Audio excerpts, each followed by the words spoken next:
am Orlando Jones, and I just want you to know that the Moana Nui Podcast will be starting soon. Stay tuned, yo. I'm Veronica Taylor, and from myself and Ash Ketchum, I just want to say, Moana Nui, I choose you!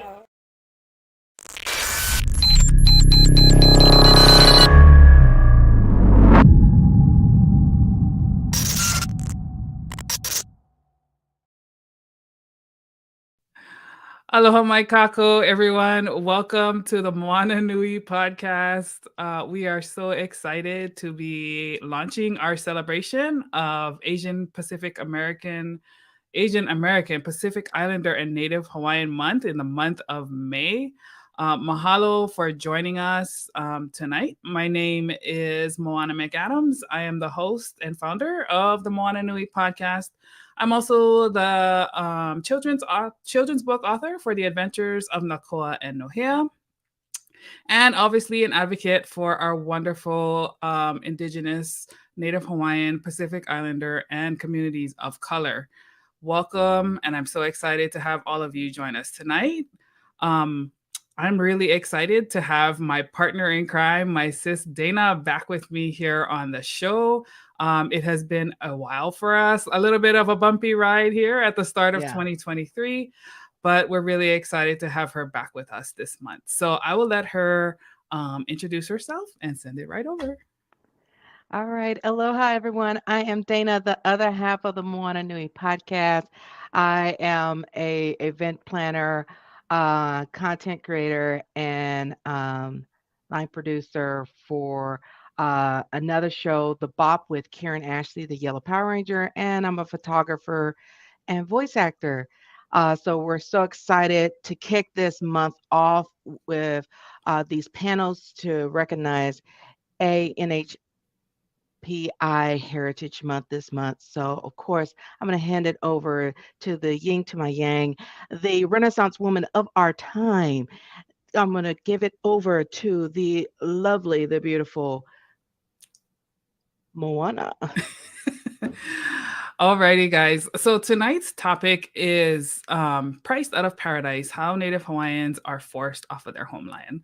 And I really wanted to have this conversation because a lot of what Hollywood and mainstream media puts out is the beautiful side of Hawaii. And it is a paradise, right? Like it is a wonderful place to live.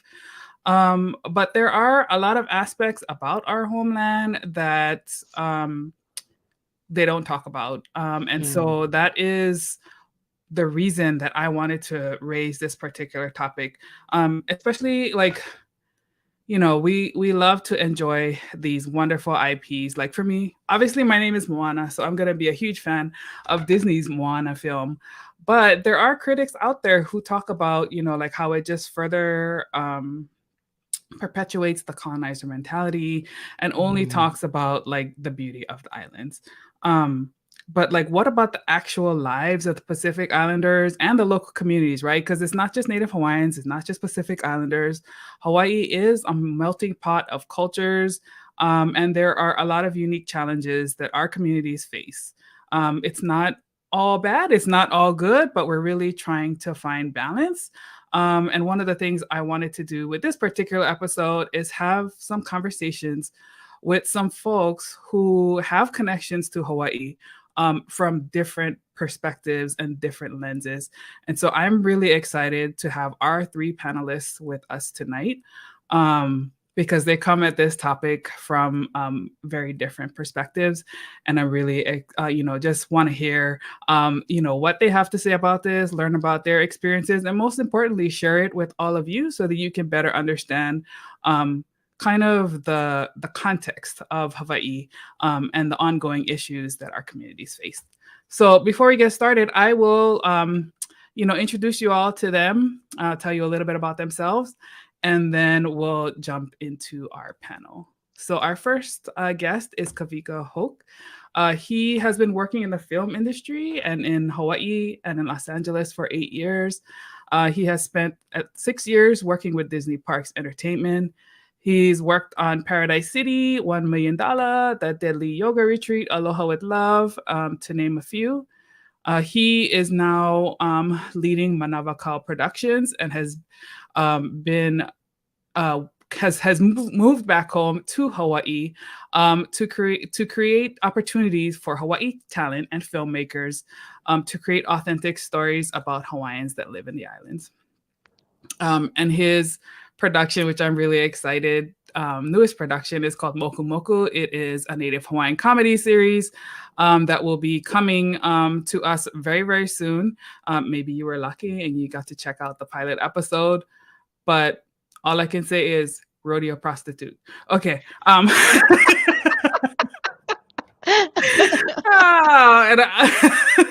another thing I want to say about Manavakal Productions is that, Kavika really wants to transform the way that Hollywood does business with Hawaii, and to be a beacon for diversity and business ethics in the entertainment world, and provide sustainable jobs that lift new careers, foster local seasoned professionals, and most importantly, bring value and benefit back to the Hawaii community.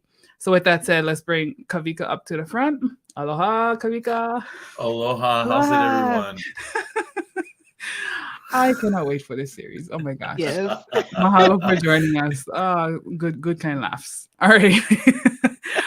Our second guest is Kelly Makura. Kelly is a native Hawaiian Okinawan from Hawaii. She is an artist, grief art, and social justice facilitator, and she discovered art as a need to find healing during times of great loss. Her abstract art style is expressive, similar to the passionate expressions, sharing and talking story with loved ones. She finds art to be the perfect medium to explore and process emotions around grief. And she facilitates rituals that are deeply connected to her art practice and have become a bigger part of who she is. Kelly has earned a master's degree in education, leadership, and policy with a concentration in teaching adult leaders and social justice pedagogy. She also hosts workshops to facilitate a better understanding of the systems of oppression and to examine and implement action steps to dismantle racism internally and throughout the communities that we live in. Her passion for doing this work is driven by her professional research and personal lived experiences as a Native Hawaiian woman living far from her homeland. And so Kelly now lives in Oregon, but she's also a mama to 3 keiki and a corgi mutt, and is a wife to her high school sweetheart who she lives with in Oregon. So welcome, Kelly, to the show. Aloha. Aloha, Aloha, Kelly. Thank you. Welcome. Mahalo for joining us. Excited to have you on. Thank you. Alrighty. And our last but not least panelist, Brad Starks, is a fashion, lifestyle, and beauty photographer, a TV film producer, a videographer, and a freelance creative consultant who works for various private editorial and advertising clients. He creates still images, video and film content, and social media management. He is currently based there on the island of Maui. Very good friends with Kavika. He travels frequently for clients in New York, LA, Chicago, Europe, and Japan. Some of his fashion clients have included Nicole Miller, Emmanuel Ungaro, and Oscar De La Renta. He's also worked for advertising clients like RJ Reynolds Tobacco, Mercedes-Benz, Spiegel, and Bulova watches. His advertising work has been published in Vogue, Cosmopolitan, Harper Bazaar, and Marie Claire. Having added TV and film to his skill set, Brad has also worked on several projects with major studios and agencies worked worldwide. His growing list of partnerships includes Netflix. Finding Ohana is one of the IPs that he has worked on. He's also worked for B&G Goods, Profile Television LLC, Benjay Studios International, Anthropology, Over the Edge Productions, A&E Networks, Hurley, and Hana Productions. Now, guys, that's a whole lot of resume. So I'm really excited to have Brad with us. He's known for an extraordinary, diverse, and imaginative work. And in the last 2 years, he's also acted as a creative director for some of the largest brands in the United States and in Europe. Brad brings his unique talent and down-to-earth attitude to all his projects, in addition to his commercial, editorial, and advertising work. So I'm excited to have him on. We're going to give him a second because I think he had to step away. But there he is. That's right. He likes to do that. So let's welcome Brad on. I should have known that. I was gonna make like this little exciting entrance, but how you doing? Spoiled your intro. Sorry. Welcome, Brad. It's so good to have you.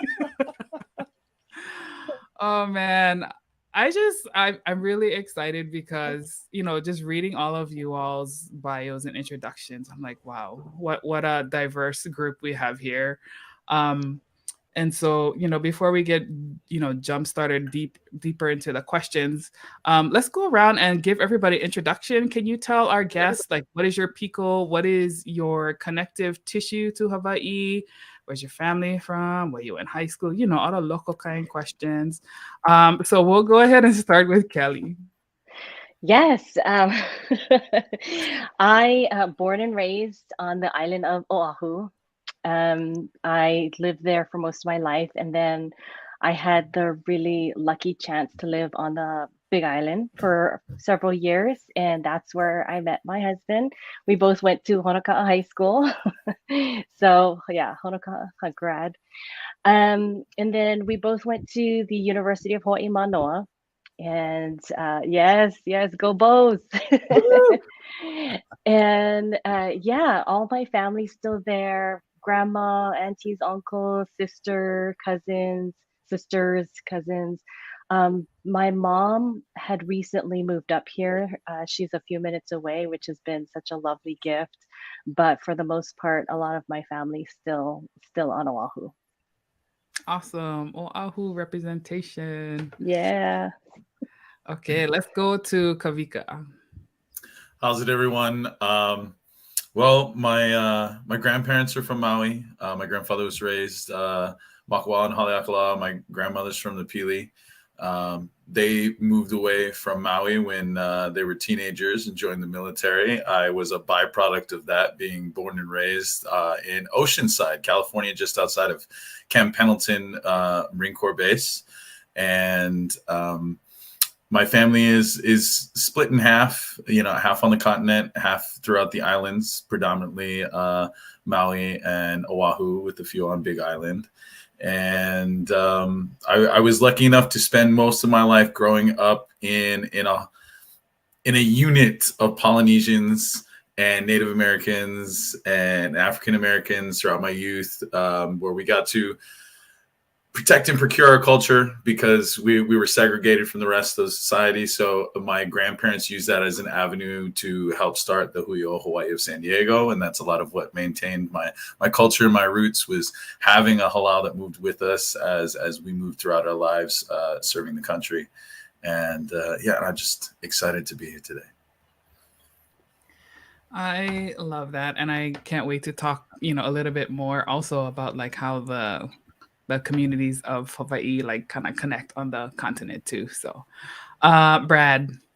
Hey, how's it, everybody? My name is Brad Starks. I am friends and work regularly with Kavika on Moku Moku show, which you mentioned. My parents are from a place called Rockford, Illinois, which is the second largest city in Illinois.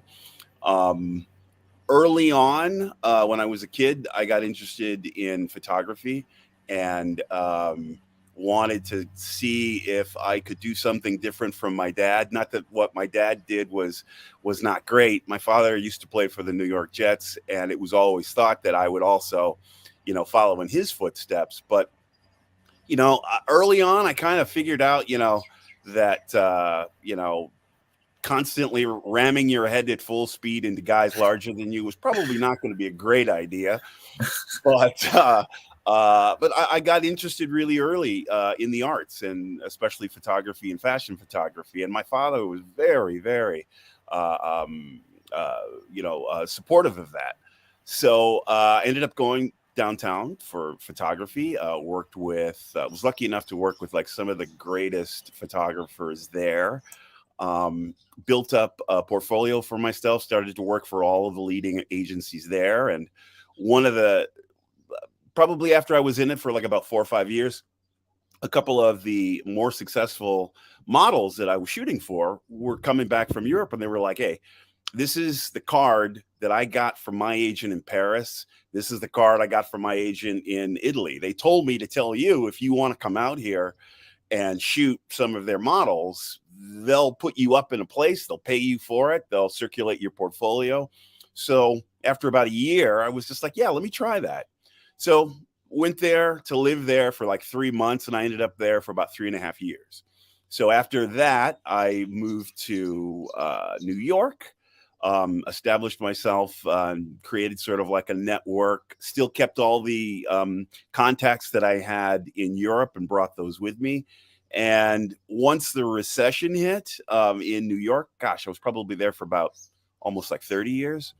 Once the recession hit there, I was just like, God, there's got to be something. It's got to be another place to go. And I ended up luckily out here. And one of the people that I met who's just become, just a really great influence and another partner in crime is Kavika. So two bald-headed guys in Maui can go quite far. So we've got a lot of interesting surprises, and we've got a really great history that's kickstarted here. So I, like him, we're really excited to be here.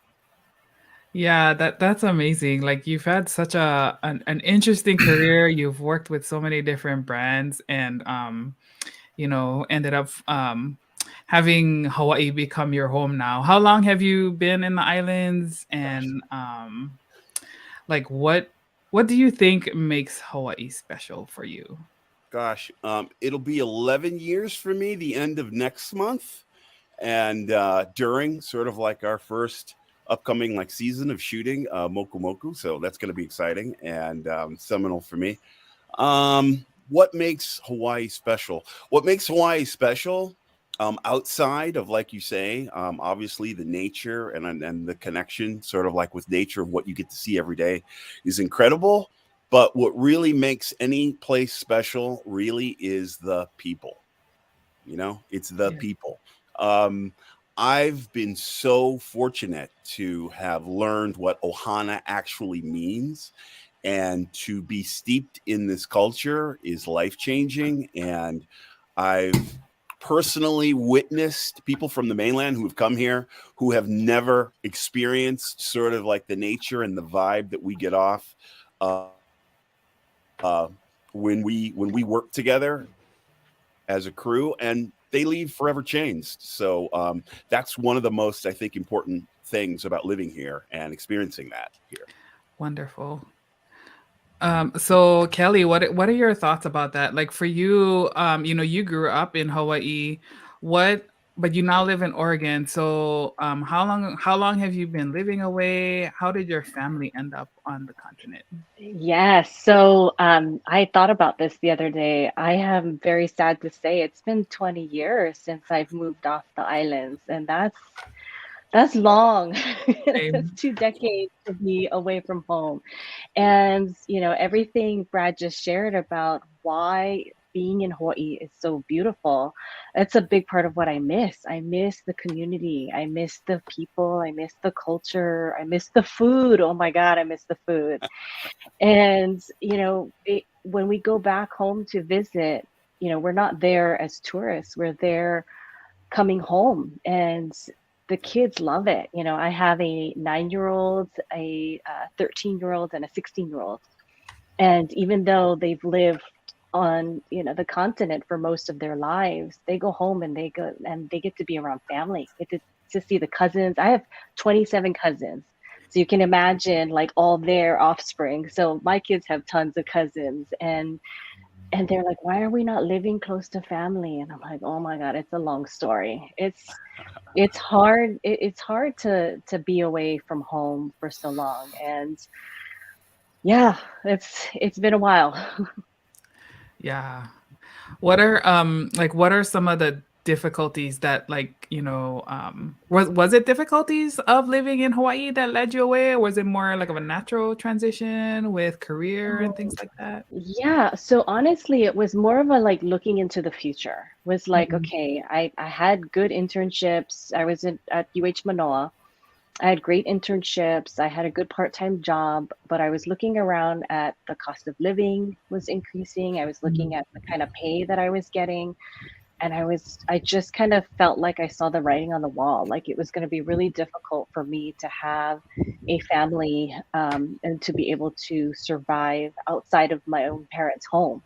The hope was that I'd have my own house one day, and that I'd have a great neighborhood that my kids can grow up in. And that was feeling more bleak than I had hoped, which is why, like, I think it was 3 days after graduation, I got an airplane and I was in California. Mhm. So I didn't miss a beat. But I have found, because the other thing I was seeing too is that they would pay a lot of people who had come from the continent to work in Hawaii, and they would pay them more than they would pay locals.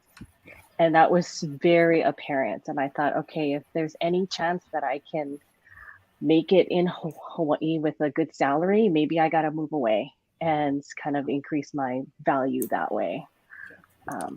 Yeah. Yeah, I definitely observed and experienced a lot of the same things, with a longer look to the future. And I'm glad you brought up how they hire people from outside of Hawaii and end up paying them more. So we'll dig into that a little bit later too. But one of the threads I kind of want to stick with is the ohana concept, right? And how it is your relatives, but then also, like, especially Native Hawaiians have that concept of hanai, and the broader extended family who are not your blood relatives, but it's like the people that you vibe with, your community. So I wanted to go to Kavika. I know when we've talked before, you talked about how, like, oh, you remember your cousins and, like, kind of growing up in Hawaii. Like, what was that like for you to one, not start your life in Hawaii, but then how did, like, you kind of survive on the continent? Like, how did you keep in touch with your cousins? How does that look? Well, I owe a lot of it to my grandparents. When they had to make the tough decision of moving away, it wasn't just them; it was a lot of their generation. Much of what they, our college youth and middle aged Kanaka are going through right now is the same thing that happened in the late 50s and early 60s with our tutu and our kapuna. And so, I was lucky in that sense that we were a much more tightly bonded culture back then. They were just into statehood, so they knew their identity as Hawaiians. So they were able to take that with them as they moved abroad. Most of their opportunity came from joining the military, and with that came the equity of having, a higher ranking position. By the time that I was born, my grandfather was a master sergeant and retiring. So he had enough to take care of even his grandkids that had to move into his house at that point in time. But even then, at that point, the 80s were still a trying economy for most of us. So lucky for us, all of the colored regiments and platoons and units, they all got put together.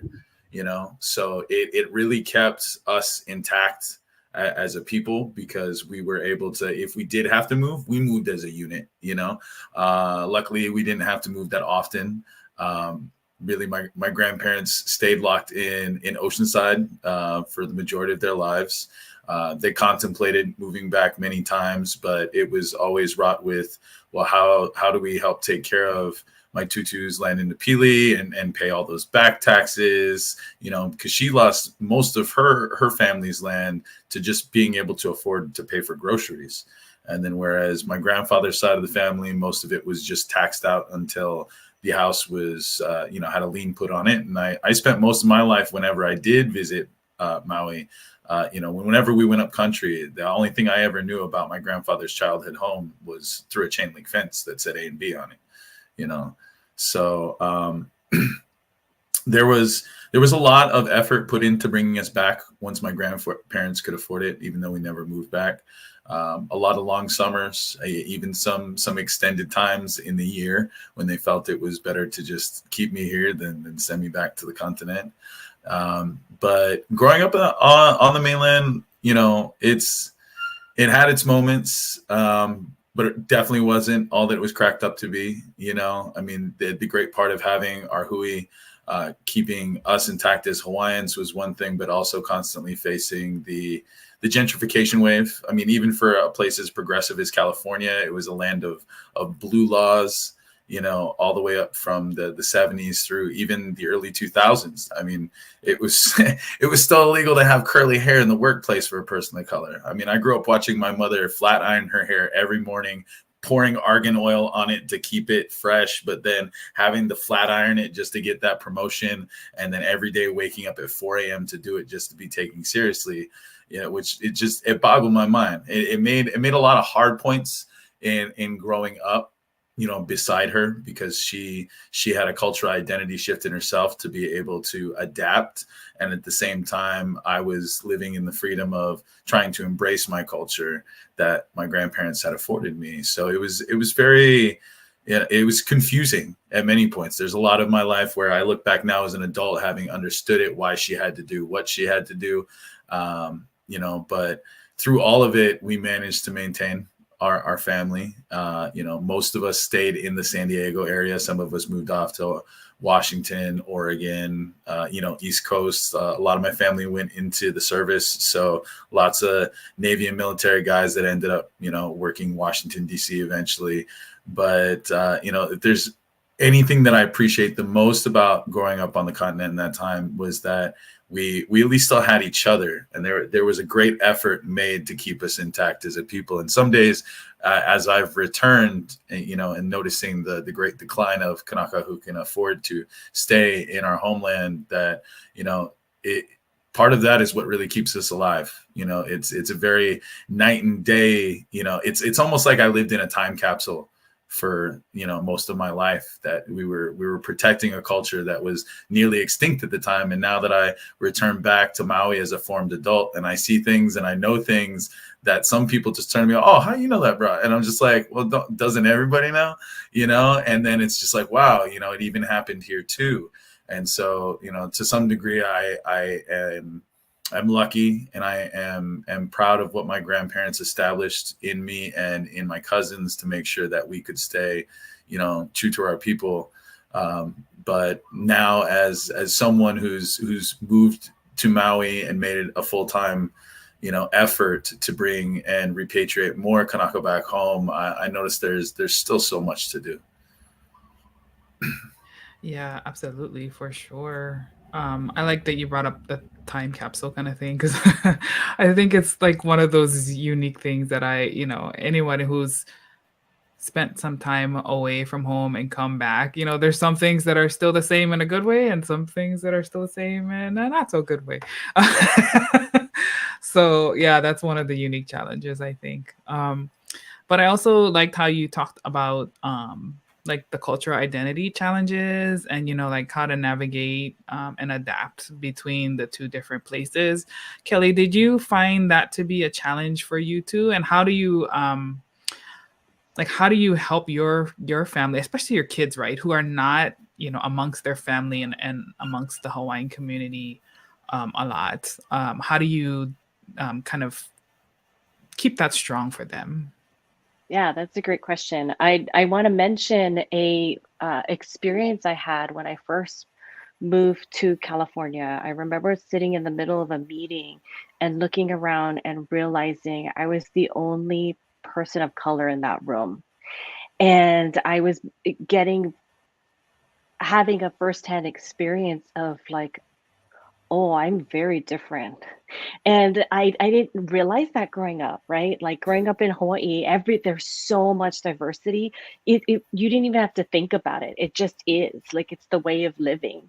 And to then move away and to be treated differently because I look differently was a big eye opener for me. And now that my kids are older and they have interactions with their peers, it's fascinating to learn that some of those interactions still happen today. So even though we do live in a really diverse community, some people have just not enough knowledge, or sometimes I like to say the audacity, to say some things to my kids without even thinking about that being harmful or hurtful in any ways. And so um, I have many conversations with them about how to navigate that, and reminding them of where they come from and why it's important to keep that so close to your heart and to honor that identity, because it feels so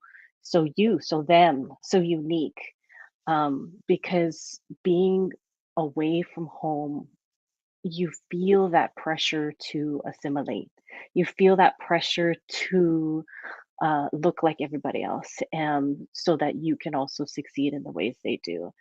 And then in that journey of trying to do that, you lose parts of yourself, and it's devastating. It's really devastating. So it's a balance. It really is, to be far away, and to do both. But I'm doing my best. I mean, the best thing I can do is to continue to have conversations with my kids, and helping them navigate it in the ways that they can best honor themselves and their culture and their heritage, where they come from, and their ancestors. That's beautiful. I totally appreciate that. I still find myself, right? Like just like you, living away for like 20 years. Man, it's sometimes it's weird. Like I don't know if you know, for those who have, you know, obviously gone away and then come back, like it almost feels like your perspective, people look at you like an alien, you know, like I'm like, oh, do you guys not see this? Like sometimes found myself like, oh, don't quite fit in with everybody who's still here, but I definitely don't fit in, like, you know, where I am now. And it's just such a unique position to be in. And sometimes I don't know if I'm gaslighting myself, but I just on that. it's kind of crazy. But then, you know, like I talk story with people like you guys, like, no, I feel like that too. And I'm like, okay. Yes, you're not alone. Right on. So Brad, like I know, you know, you're not native Hawaiian, at least to my knowledge. So correct me if I'm wrong with that. But I know that you are a wonderful ally and advocate for our community, you know, now living on Maui and working with wonderful, you know, community leaders like Kavika. You know, how is that for you? Because I know as an African American man, you are no stranger to cultural identity and the struggles of what that is.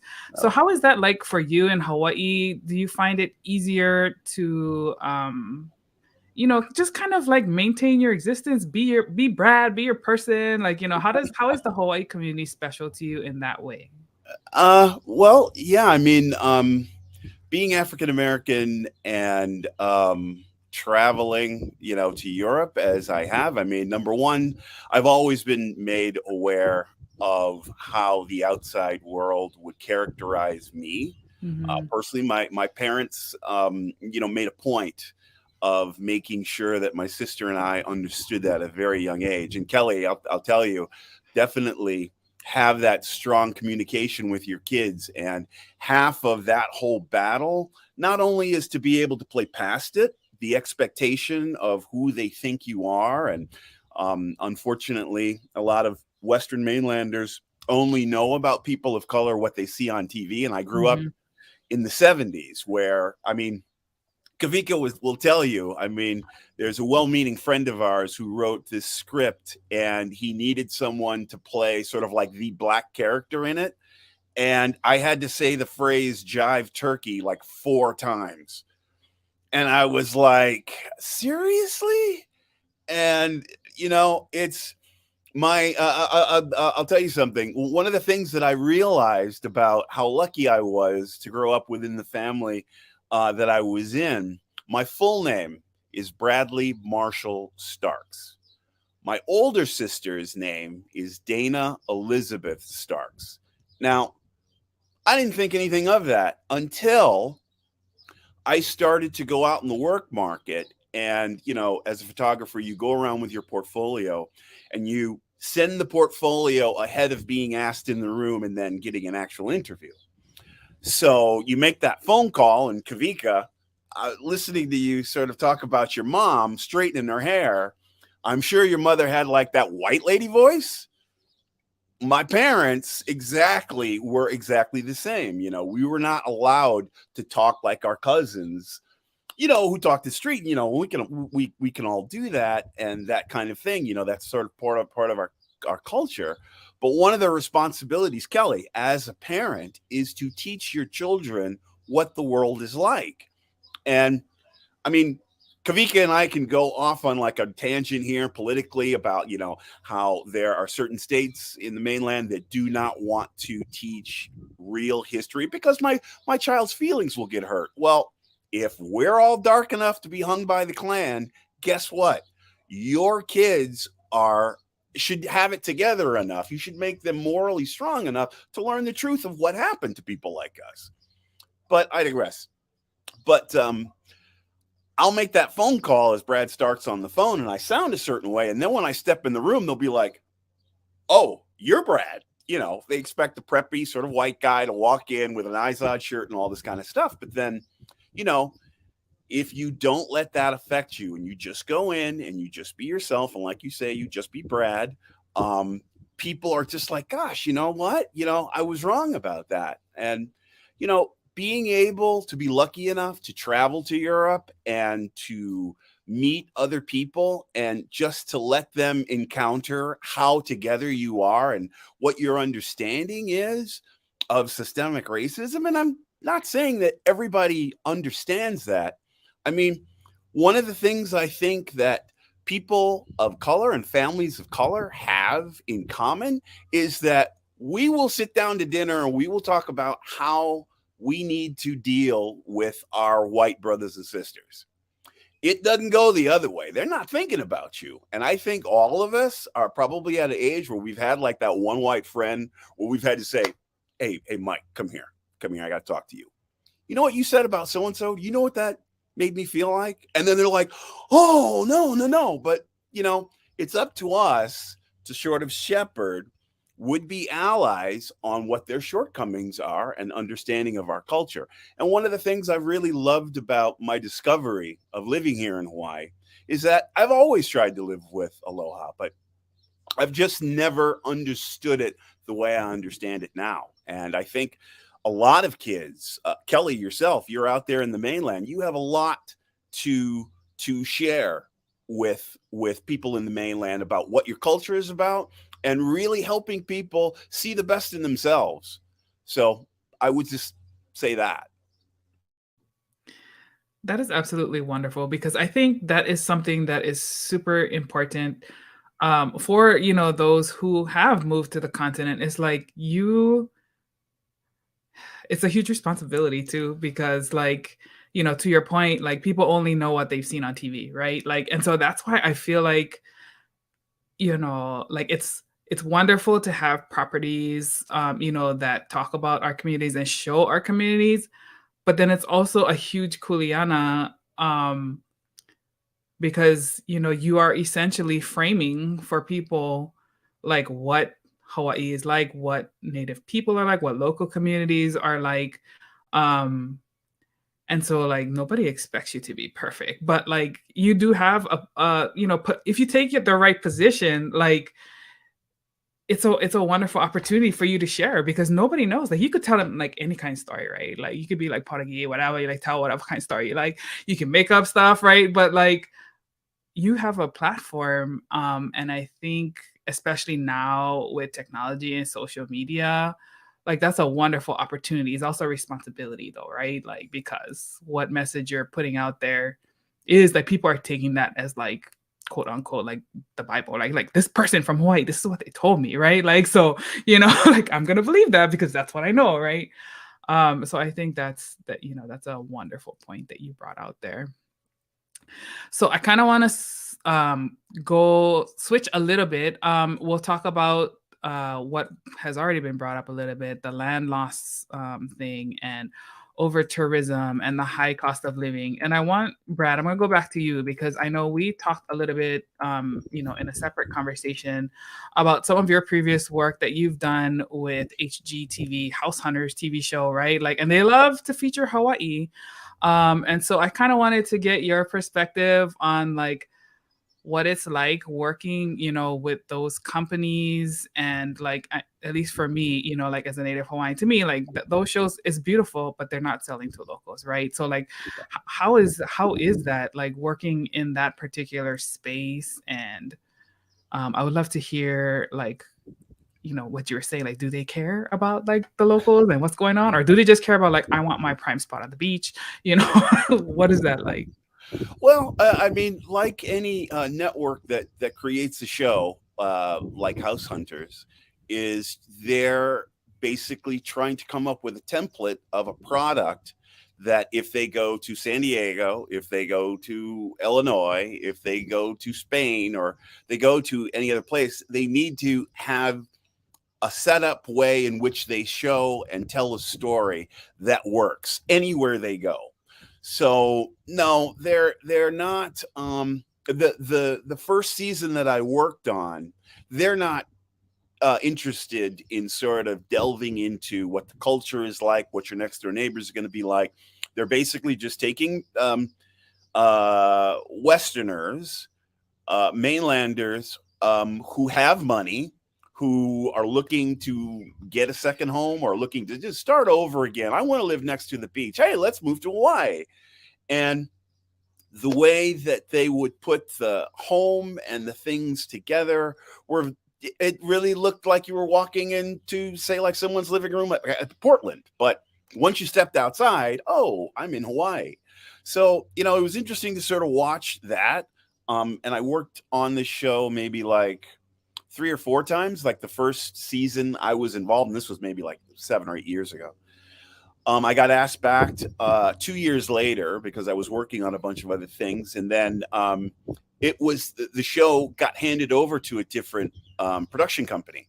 And what they decided to do was they decided to, as well as sort of show the homes that were going to be available to mainlanders that were going to move there, they also decided to infuse the culture of what you would benefit from moving there. And it was a really great approach. And they were Canadians, believe it or not, who are a little bit more sort of like, they have a lot more, empathy. I've found a lot of producers that way. And the inside of the homes incorporated indigenous artists that were here. They made a point of, like, on the lifestyle day when the couples are sort of like thinking over their choices, they actually paired them with like a local a chef or like a small place that's like right down the road. And you got to see the faces of the people that they were going, whose community they were going to become part of. And it reminded me a lot of, like, I was lucky enough to work on a job as a creative director for a makeup company, and we were selling the brand and we were going to market it in Japan. So I got to go there 3 or 4 years at a time. And one of the things I noticed in Japan was a lot of, like, the young kids that were qualified, who were very skilled, were leaving Japan because it was just too expensive for them to start a life here. So they were forced to leave. Very much what's happening kind of like here. So, it's it seems to be kind of a universal challenge, not only here in Hawaii, but worldwide.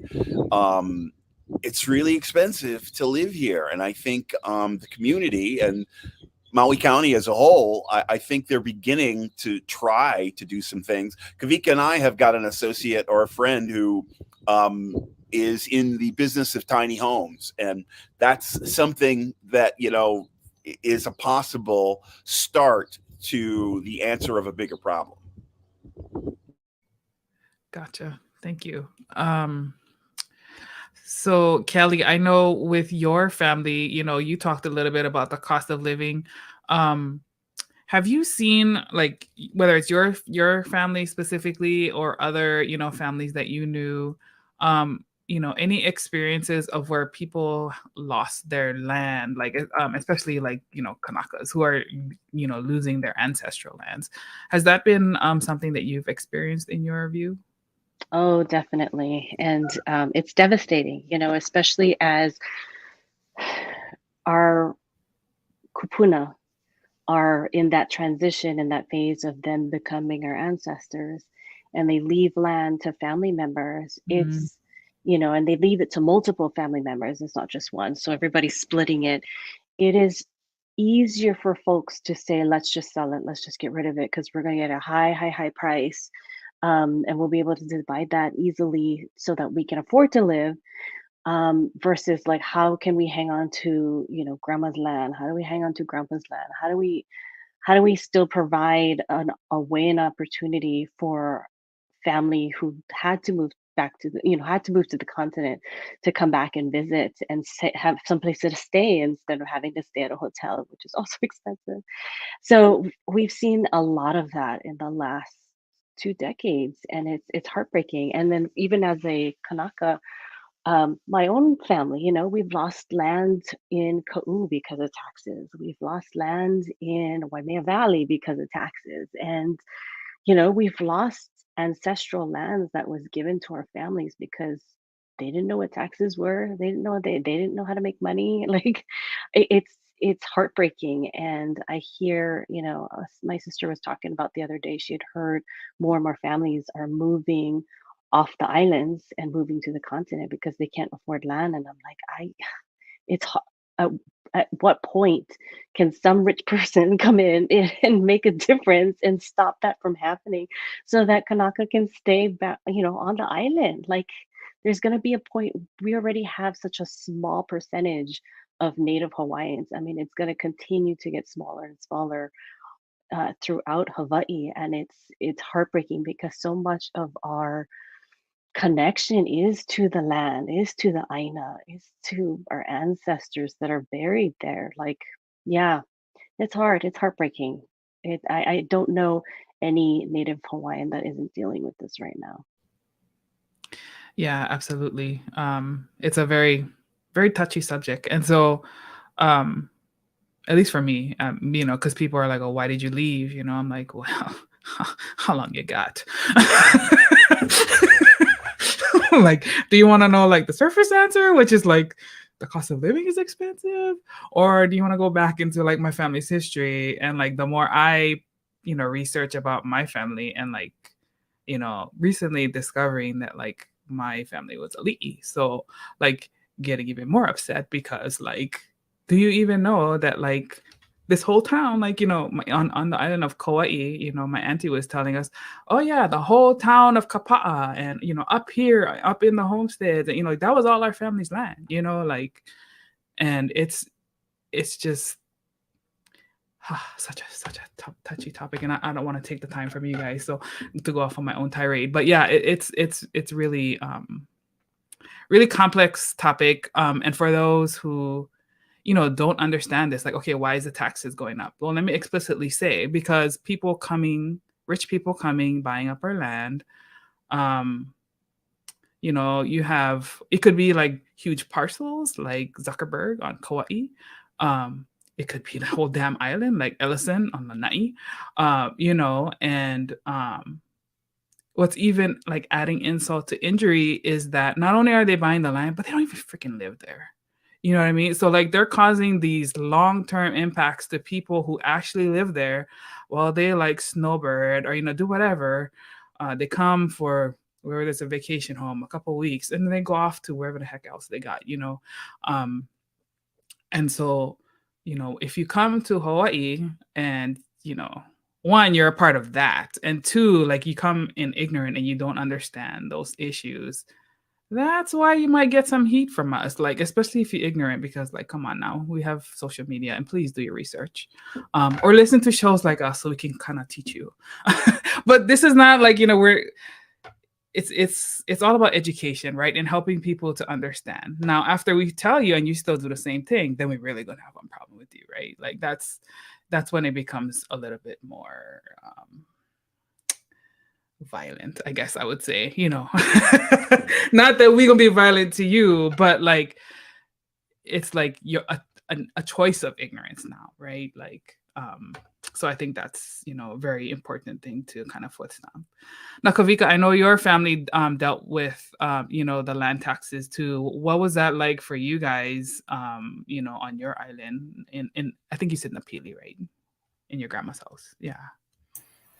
Well, a lot of that conversation was in California for me as a kid. We didn't know for the longest time as an entire Ohana on both sides on what was required to even make the process back on it, because some of it just like it was still ours, but then it was just covered in taxes. You want to develop this, you want to parcel this, you want to do anything with this in the modern American way, you got to pay all these things. Until then, you can stay on your little 2 rocks, but you want to move over to rock number 3, it's going to cost you, So my grandfather, because he recognized that there was no way of getting both families' lands back. And so he put a lot of effort, he used his hazard pay from going to Vietnam and Korea, and he put it into his mother-in-law's hands. And, that was a big alliance between our 2 families, was recognizing like we have a fight to save one of ours, and so he made it a point, even though he never wanted to get into the decision-making process, he found that he was blessed to be a master sergeant with good pay. And that meant that he could provide extra money to the family's cause. So his patronage to my grandmother's family really was key, in my youth. I recognized of how much he'd done for that.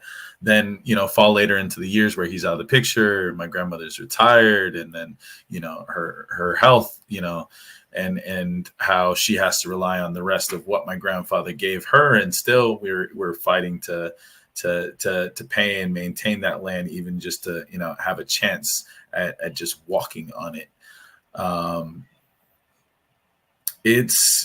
It's really given a lot of perspective on what everybody else has to go through. I've got a cousin that I was blessed to meet through the Huis as a teenager, and then again as an adult. And then I found out recently he moved to Haiku because he was able to prove his Kuleana lineage to the land in Haiku. And it's tough watching him sometimes. I'm very proud of him, and I know he's very proud to be there. But the efforts you have to go to get back what was yours is just unbelievable. I mean, he lives in the last parcel that they could give him back because all of the other houses surround, his family's territory. And so he lives in a little gulch in between. He has to go down through this little cut that he made. He had to post a sign. And then even after he moved in, the immediate response was, call the cops. We got one homeless guy in our gulch. And then the cops come out and I got these papers, I got these things, here's the elite contract, here's all this, and then they're like, oh, well, you got to post a sign now. And then you got to tell all your neighbors. And then the neighbors start calling code enforcement.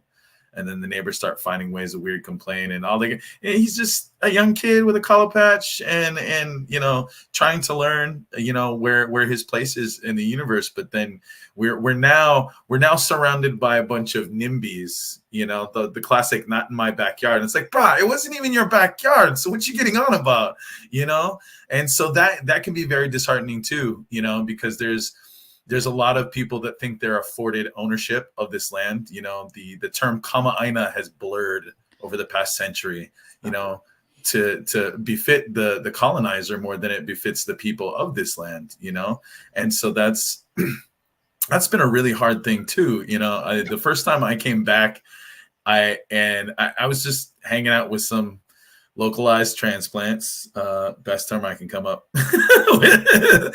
and that's it. Also harkens back to my time capsule thing, is that they start giving me this whole, oh, you don't even speak right Pidgin. I'm like, bruh, I speak 1985 the kind, okay? You don't even know, bruh. I speak the Pidgin before it was the Pidgin. So you don't talk like that. You don't, no, bruh. So between the appropriation of our land, the homogenization of our culture, even that now that there's a new level of like, there's allies, but then there's people that you recognize that look like allies but are really just appropriators. And then it becomes, oh, bless you, little savage, for trying. Here, let me teach you how to speak the pidgin and spread your aloha.